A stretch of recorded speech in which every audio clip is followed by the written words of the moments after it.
आप यदि अवस्था में परिवर्तन करना चाहते हो तो आप तापमान से कर सकते हो, और किससे कर सकते हो भैया, आप दाब से कर सकते हो। तो अभी हम किससे करेंगे, सबसे पहले हम तापमान की हेल्प से, है ना, सबसे पहले हम ये समझेंगे कि जब हम तापमान में परिवर्तन करते हैं तो अवस्था में परिवर्तन किस तरीके से होता है, समझने की कोशिश करते हैं। ध्यान से देखिए, तो इसमें देखिए दो चीजों पर ध्यान देने की जरूरत है भाई, एक तो गलनांक है और दूसरा क्वथनांक है। एक गलनांक है और दूसरी कौन सी चीज है, दूसरी चीज है क्वथनांक, है ना। देखो, तो सबसे पहले क्या होगा, आप लीजिए एक ठोस लीजिए, आप ठोस लीजिए और आप ठोस से बनाइए द्रव, ठोस लीजिए और इससे आप क्या बनाइए, द्रव बनाइए। समझने के लिए हम एक काम करते हैं, H2 लेते हैं, और H2 जो है वो कौन सी अवस्था में, सॉलिड स्टेट में, यानी कि ठोस अवस्था में लेते हैं, और इससे हम बनाते हैं H2O ही, पर कौन सी अवस्था में, तो भाई लिक्विड स्टेट यानी कि तरल अवस्था में, गैसियस अवस्था में, है ना। तो ये क्या हो जाएगा, ध्यान से देखो, तो भाई ये तो बर्फ हो गया आपका, और ये क्या हो गया, ये आपका जल हो गया। बात समझ में आ रही है। तो जब आप इसको गर्म करोगे, क्या करोगे, जब आप इसको गर्म करोगे, क्लियर हुआ, जब आप बर्फ को गर्म करोगे तो कुछ समय बाद वो किस में परिवर्तित हो जाएगा, वो जल में परिवर्तित हो जाएगा। तो क्या हुआ कि जो जल के बीच के जो आपके ठोस के अणु हैं, जब आपने तापमान दिया, ठीक है, तो उस कंडीशन में उसके अणुओं के बीच की जो दूरी है उसमें परिवर्तन आया। अब जब उसमें परिवर्तन आया तो उसकी अवस्था में भी परिवर्तन आया। मतलब ये कि जब हम तापमान में परिवर्तन करते हैं, किसमें परिवर्तन करते हैं भाई, तापमान में जब हम परिवर्तन करते हैं तो किसमें परिवर्तन आता है भाई, अवस्था में परिवर्तन आता है ना। और समझते हैं इसको, तो ऐसा तापमान जिस पर जो आपका ठोस है वो किसमें कन्वर्ट हो जाता है भाई, वो कन्वर्ट हो जाता है द्रव में। ऐसा तापमान जिसमें आपका जो ठोस है वो परिवर्तित हो जाता है द्रव में, उस तापमान को हम कहते हैं गलनांक। उस तापमान को हम क्या कहते हैं, गलनांक। ऐसा तापमान जिसमें आपका जो ठोस है वो किसमें चला जाता है, द्रव में परिवर्तित हो जाता है, इस तापमान को हम क्या कहते हैं, हम इसको कहते हैं गलनांक। अच्छा, आपने अभी द्रव बना दिया है ना, अब द्रव को और गर्म करते हैं। देखो ये लगा दिया, इन्होंने ये लगाया हुआ है यहाँ पर ऐसे, ठीक है, देखो ये बढ़िया मोमबत्ती चल रही है और वो पानी गर्म हो रहा है अपना। अब जब आप द्रव में और तापमान देंगे, है ना, जब आप द्रव में क्या करेंगे, और तापमान बढ़ा देंगे, तो क्या होगा कि आपका जो द्रव है अब वो किस में परिवर्तित हो जाएगा बच्चों, तो वो गैस में हो जाएगा। तो कैसे होगा, तो ये होगा H2O, और कौन सी अवस्था में, तो भाई गैसीय अवस्था में। बात समझ में आ रही है, पहले किस में था, लिक्विड में था, अब किस में आ गया, गैसीय अवस्था में आ गया। तो ऐसा तापमान जिस पर कोई द्रव जो है वो किस में परिवर्तित हो जाता है, गैस में परिवर्तित हो जाता है। ऐसा तापमान जिसमें जो द्रव है, ठीक है, जो द्रव है वो किस में परिवर्तित हो रहा है, गैस में परिवर्तित हो रहा है, तो ऐसे तापमान को हम बोलते हैं क्वथनांक। तो क्वथनांक कब, जब द्रव से किस में परिवर्तित हो रहा है भाई, गैस में परिवर्तित हो रहा है। गलनांक क्या है, जब वो ठोस से किस में परिवर्तित हो रहा है, द्रव में हो रहा है। तो सॉलिड से लिक्विड यदि हुआ तो हम कहेंगे गलनांक, यानी कि मेल्टिंग पॉइंट, वो मेल्ट हो रहा है, वो गल रहा है, इसलिए हम उसको कहते हैं गलनांक। पर यदि वो द्रव से गैस में परिवर्तित होगा तो हम उसे कहेंगे क्वथनांक, जिसे इंग्लिश में हम लोग कहते हैं बॉइलिंग पॉइंट। बात समझ में आ रही है। तो गलनांक क्या, ठोस से द्रव, क्वथनांक क्या, द्रव से गैस। क्लियर हुआ। अब देखिए, तो हम ये समझते हैं कि जो हमारा जल है ना, इसका गलनांक क्या होता है और इसका क्वथनांक क्या होता है। बात समझ में आ रही है। तो देखिए, ध्यान से देखिए, तो अभी हम किसके लिए देखेंगे, हम जल के लिए देखेंगे। किसके लिए देखेंगे भाई, हम जल के लिए देखेंगे। अच्छा, एक मिनट, इसको भी हम थोड़ा सा कनेक्ट करने की कोशिश करते हैं, है ना। तो ध्यान से देखो, तो भाई गलनांक कब होगा, ठोस से किसमें होगा, द्रव में होगा, ठीक है। और क्या है गलनांक, एक तापमान है, क्या है, एक तापमान है। इसी तरीके से क्वथनांक क्या है, तो भाई द्रव जो होगा वो किस में परिवर्तित होगा, वो गैस में परिवर्तित होगा। द्रव जो है वो किस में परिवर्तित होगा, गैस में परिवर्तित होगा। तो ये भी क्या है, एक तापमान है। बात समझ में आ रही है। तो ऐसा तापमान जिसपे आपका द्रव गैस में परिवर्तित हो रहा है आप उसको क्वथनांक कहते हो, और ऐसा तापमान जिसमें वो ठोस से द्रव में हो रहा है उसको आप गलनांक कहते हैं, है ना। तो अभी यदि हम बात करें जल के लिए, फिर किसके लिए बात करेंगे, हम बात करेंगे जल के लिए, है ना। देखो, जल के लिए यदि हम बात करेंगे तो हमें क्या मिलेगा, और ये भी हम यदि जल के लिए बात करेंगे तो हमें क्या मिलेगा। तो ध्यान से देखिएगा, जल के लिए हम गलनांक की बात करेंगे तो हम कहेंगे 0 डिग्री सेल्सियस, और क्वथनांक की बात करेंगे तो हम कहेंगे 100 डिग्री सेल्सियस। बात समझ में आई? कौन सी दो चीजें कवर की स्टूडेंट्स? हमने कवर किया गलनांक और कौन सी चीज कवर की? क्वथनांक। तो जल के लिए जो गलनांक है, जिस पर जल जो है यानी कि H2O जो है वो ठोस से द्रव में परिवर्तित हो जाता है, हम उसको कहते हैं 0 डिग्री सेल्सियस। इसी तरीके से जो H2O है ना, जब मैं जल बोल रहा हूं तो आप तरल अवस्था ना समझें। जनरली सामान्यतः हम लोग जो H2O होता है उसको जल से ही रिप्रेजेंट करते हैं, है ना, बट जो एक्चुअल कहानी है वो है H2O। तो जल मतलब द्रव ना समझा जाए, जल मतलब H2O समझा जाए, ठीक है। अब देखिए, पर क्वथनांक क्या होगा? तो जब आपका जो H2O है जो कि जल के रूप में है, जब वो परिवर्तित हो जाएगा किसमें? वाष्प यानी कि गैस के रूप में, ठीक। तो जल के लिए जो आपका H2O के लिए जो आपका गलनांक है भाई वो कितना है? 0 डिग्री सेल्सियस। और जो क्वथनांक है वो कितना है? 100 डिग्री सेल्सियस। बात समझ में आई? अब आगे बढ़ते हैं और देखते हैं कि ये जो हमने डिग्री सेल्सियस यहां पर यूज किया था, ये जो हमने यहां पर डिग्री सेल्सियस यूज किया था, तो क्या ये अकेली ऐसी इकाई है जिससे हम तापमान को दर्शाते हैं या फिर और भी कोई इकाई है? तो आपके चैप्टर में एक छोटा सा और पार्ट है, ठीक है, जिसे हम कहते हैं दो या उससे ज्यादा तापमानों का आपस में संबंध। बात समझ में आ रही है? तो क्या करेंगे, जैसे हमने डिग्री सेल्सियस के लिए देखा था, तो हम देखेंगे कि जो तापमान है ना, जो क्या है आपका तापमान है, तो हम देखेंगे कि जो तापमान है इसका स्केल, तापमान का क्या देखेंगे भाई? स्केल देखेंगे। कभी कभी यहां से सवाल पूछ लिए जाते हैं। तो क्या है भाई? तापमान एक भौतिक राशि है ना, तो जितनी भी भौतिक राशियां होती है उन सबकी एसआई मात्रक होती है और मात्रक होती है। तो तापमान की यदि हम बात करेंगे तो तापमान के लिए क्या है, तो इस चैप्टर में हम पढ़ेंगे भाई पहली कौन सी है, तो डिग्री सेल्सियस है। पहली कौन सी है? Degree Celsius. अच्छा, दूसरी कौन सी है? तो केल्विन है। पहली है डिग्री सेल्सियस, ठीक है, और दूसरी कौन सी है? तो दूसरी है केल्विन। तो हम ये देखेंगे, कभी कभी ये सवाल पूछ लेते हैं कि कोई जो तापमान है वो किस में दिया हुआ है? डिग्री सेल्सियस में, और आपको कन्वर्ट करना है, आपको परिवर्तित करना है किसमें? तो भाई केल्विन में करना है। तो कैसे करोगे? तो उसका एक सिंपल सा रूल है कि जो आपका 0 डिग्री सेल्सियस होता है वो होता है 273 केल्विन के जैसा, और आपका जो 100 डिग्री सेल्सियस होता है वो होता है 373 के जैसा। अच्छा, इसका जो एक्चुअल वैल्यू है, इसका जो एक्चुअल मान है स्टूडेंट्स, वो है 273.15 केल्विन, और ये है 373.15 केल्विन। आपको एक चीज ध्यान रखनी है, छोटी कक्षाओं में क्या होता है, वो 273 ही लेते हैं, है ना। बड़ी कक्षाओं में जब तक ये ना बोला जाए कि आप ये वैल्यू लें, आपको कौन सी वैल्यू लेनी है, तो भैया आपको लेनी है 273 केल्विन। तो 0 डिग्री सेल्सियस मतलब क्या? 273 केल्विन। एक दो सवाल लगाते हैं और हम ये देखते हैं कि ये जो तापमान की दो अलग अलग राशियां हैं, दो अलग अलग मात्रक हैं, जिसमें से एक जो है आपका कौन सा? डिग्री सेल्सियस, और दूसरा है केल्विन।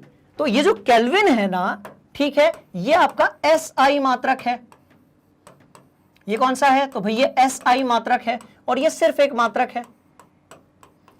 सामान्यतः हम लोग डिग्री सेल्सियस यूज करते हैं। हम कहते हैं ना कि भाई जो मानव शरीर है उसका जो तापमान है वो 37 डिग्री सेल्सियस है, ठीक है, पर जब हमें बुखार आता है तो हम केल्विन में मेजर करते हैं। बात समझ में आ रही है? जब हमें कैलकुलेशन करना होता है फिजिक्स में, केमिस्ट्री में, जब हमें न्यूमेरिकल सॉल्व करने होते हैं, सवाल करने होते हैं, तो फिर हम केल्विन यूज करते हैं। पर जब हमें वातावरण के तापमान की हम बात करते हैं तो हम वहां पर कहते हैं कि भाई डिग्री सेल्सियस में बात करेंगे, ठीक है। तो हमारे लिए यह समझना बहुत जरूरी है कि हम केल्विन को डिग्री सेल्सियस में और डिग्री सेल्सियस को केल्विन में कैसे कन्वर्ट करेंगे, है ना, समझने की कोशिश करते हैं। तो अब एक एग्जांपल ले लेते हैं, देखिए, तो एक एग्जांपल लेते हैं, ठीक है। अब भाई क्या दिया हुआ है? 0 degree Celsius is equal to 273 kelvin. Actual जो वैल्यू है वो 273 केल्विन दशमलव कितना है अभी आपका? 15 केल्विन है, बट आपको ये लेना है, ठीक है। चलो अब देखो, तो अब ये बताओ 10 डिग्री सेल्सियस कितना होगा? तो कुछ नहीं करेंगे, हमारा जो 273 केल्विन है उसमें हम 10 जोड़ देंगे। तो 273 और कितना जोड़ देंगे भाई? 10 जोड़ देंगे, तो कितना आ जाएगा? 283 केल्विन।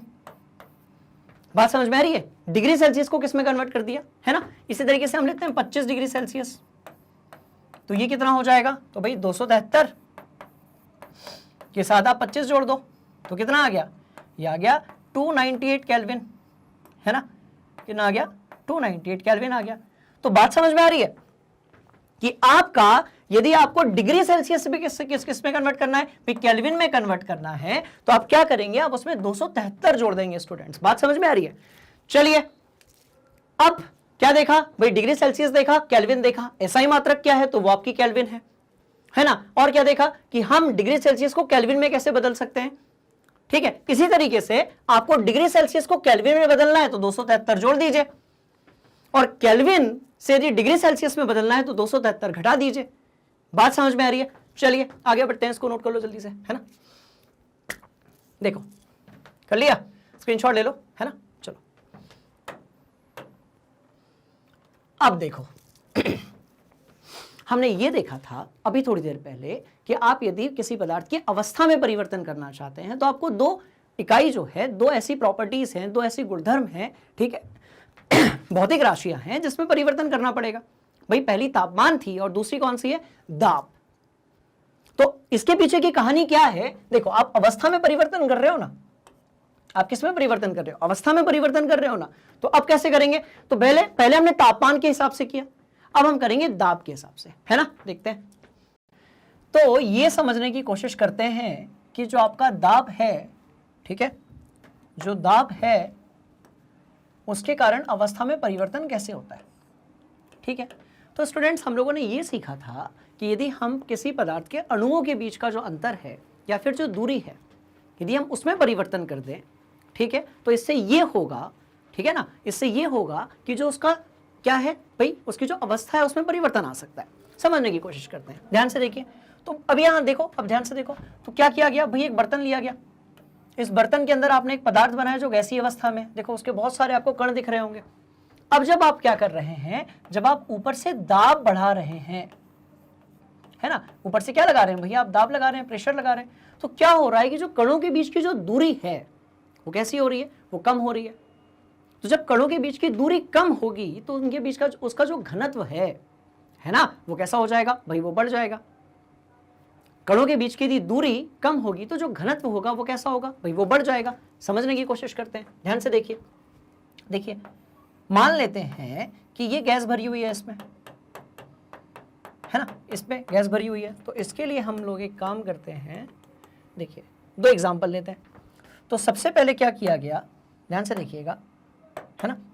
सबसे पहले क्या किया गया भाई, एक बर्तन यहां पर लिया गया और एक बर्तन यहां पर लिया गया, सेम एक ही बर्तन है ना, बर्तन यहां पर लिया गया। अच्छा इस बर्तन में क्या है, तो भैया यहाँ पर ऐसा एक पिस्टन जैसा लगा हुआ है, जैसा इंजेक्शन में होता है ना वैसे। अब ये गैस भरी हुई है, तो आप देख रहे होंगे गैस के कणों के बीच में काफी अंतर है, ठीक है। और आप क्या कर रहे हैं भाई, आप ऊपर से यहां पर दाब लगा रहे हैं। तो आपने ऊपर से लगाया दाब यानी कि प्रेशर। तो जब आप ऊपर से दाब लगाएंगे यानी कि प्रेशर लगाएंगे तो क्या होगा कि इनके बीच में जो कणों के बीच की जो दूरी है, अब इसमें परिवर्तन होगा।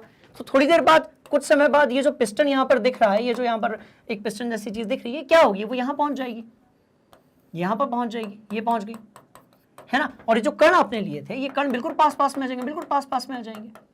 जब कण बिल्कुल पास पास में आ जाएंगे तो ये जो चीज यहां पर गैसियस रूप में थी, ठीक है, ये जो चीज यहां पर कैसी थी, तो भाई ये कैसी थी, तो ये गैस के रूप में थी। और ये कैसे हो जाएगी, तो ये द्रव के रूप में हो जाएगी। इसका मतलब ये हुआ कि जब हमने गैस पर बहुत ज्यादा दाब लगाया तो उस दाब के लगने के कारण ये जो कणों के बीच का की दूरी है, कणों के बीच का जो अंतर है, ठीक है, ये भर गया और वो पास पास में आ गए। जब वो पास पास में आ गए तो इसका जो घनत्व है ना, तो जब आपने दाब बढ़ाया तो दाब बढ़ाने से क्या बढ़ गया भाई, घनत्व बढ़ गया। अब जब घनत्व में परिवर्तन आया, दाब बढ़ाया, क्या बढ़ गया भाई, घनत्व बढ़ गया, वो बहुत ज्यादा डेंस हो गया, ठीक है। तो उससे क्या हुआ कि जो गैस है अब वो किस में कन्वर्ट हो गई, तो वो कन्वर्ट हो गई किस में भाई, द्रव में कन्वर्ट हो गई। बात समझ में आ रही है। इसका मतलब ये कि यदि हम दाब बढ़ाते हैं तो किस में परिवर्तन आता है, अवस्था में परिवर्तन आता है। समझने के लिए हम ऐसा एग्जांपल लेते हैं जिसको हम डेली लाइफ में देखते हैं, जैसे कि एलपीजी, लिक्विफाइड पेट्रोलियम गैस या द्रवीकृत पेट्रोलियम गैस, ठीक है। तो आपने देखा होगा स्टूडेंट्स कि जो हमारा कुकिंग गैस सिलेंडर होता है, एलपीजी सिलेंडर होता है, उसके अंदर जो गैस भरी होती है वो किस रूप में होती है, तो वो द्रव के रूप में होती है। और जब वो सिलेंडर से बाहर आती है ना, तो वो किस रूप में आ जाती है भाई, वो गैसीय रूप में आ जाती है। तो क्योंकि सिलेंडर के अंदर जो द्रव है, गैस किस फॉर्म में है, आपकी जो एलपीजी है वो किस फॉर्म में भाई, वो द्रव के रूप में। क्यों है, क्योंकि वहां पर प्रेशर यानी कि दाब बहुत ज्यादा है। बात समझ में आ रही है, आपने उसको संपीड़ित करके रखा हुआ है, वहां पर प्रेशर या फिर दाब जो है वो बहुत ज्यादा है। अब प्रेशर और दाब बहुत ज्यादा यदि होगा तो उसके जो कण हैं, उसके जो अणु हैं, परमाणु हैं, है ना, उनके बीच की दूरी बहुत कम हो जाएगी। तो आप यदि दाब बहुत ज्यादा बढ़ा देते हैं तो जो गैस है वो किस में परिवर्तित हो जाती है, वो द्रव में हो जाती है ना। फिर जब आप उसको ऐसे ऑन करते हैं तो उस सिचुएशन में क्या होता है, उस सिचुएशन में आपका जो द्रव है ना, कुछ इस तरीके से अपन एक एग्जांपल लेते हैं। ये देखिए भाई अंदर किस रूप में है, अंदर आपके द्रव के रूप में है, अंदर प्रेशर बहुत ज्यादा है। हाँ, ये बाहर भी द्रव के रूप में रहेगा, बट आपको समझाने के लिए मान लेते हैं कि ये हमारा एलपीजी सिलेंडर है। बात समझ में आ रही है। अब अंदर जो है वो द्रव के रूप में है, पर जब हम ऐसे करते हैं, जब प्रेशर हम कम करते हैं, तो आप ध्यान से देखिए, ये ध्यान से देखिए, ये किस रूप में आ गया भैया, गैसीय रूप में आ गया ना। ये देखिए गैसीय रूप में आ गया, ये अंदर द्रव था, अभी कैसे रूप में आ गया, गैसीय रूप में आ गया। तो अंदर तापमान, सॉरी अंदर जो दाब था स्टूडेंट्स वो बहुत ज्यादा था। जब ये बाहर आया तो इसका जो दाब है वो कम हो गया। ध्यान से देखिए, और हम ये भी सीखेंगे कि आपका जो गैस है उसके कण कैसे दूर दूर होते हैं। ध्यान से देखिए, एक इधर गया, एक इधर गया। सो मेरी बात समझ में आ रही है। तो इसका मतलब ये कि जब वो अंदर था तो दाब बहुत ज्यादा था, दाब के ज्यादा होने के कारण उसकी अवस्था कुछ और थी। जब वो बाहर निकला तो वो दाब खत्म हो गया, है ना, और जो कण है वो आराम से पूरे वातावरण में फैल गए और उसकी जो अवस्था है वो बदल गई। इसी तरीके से होता है डिओड्रेंट में। अभी जो परफ्यूम लगाते हैं, स्प्रे लगाते हैं, उसके अंदर भी यही चीज होती है। कैसे होती है, तो भाई वो अंदर कैसा रहता है, लिक्विड रूप में रहता है, तरल रूप में रहता है, द्रव के रूप में रहता है। पर जब आप उसका नोजल प्रेस करते हैं, उस पर दबाव बनाते हैं, वो बाहर जब निकलता है तो वो लिक्विड से किस में कन्वर्ट हो जाता है, गैस में। यानी कि द्रव से किस में बदल जाता है, वो भाई गैस में बदल जाता है।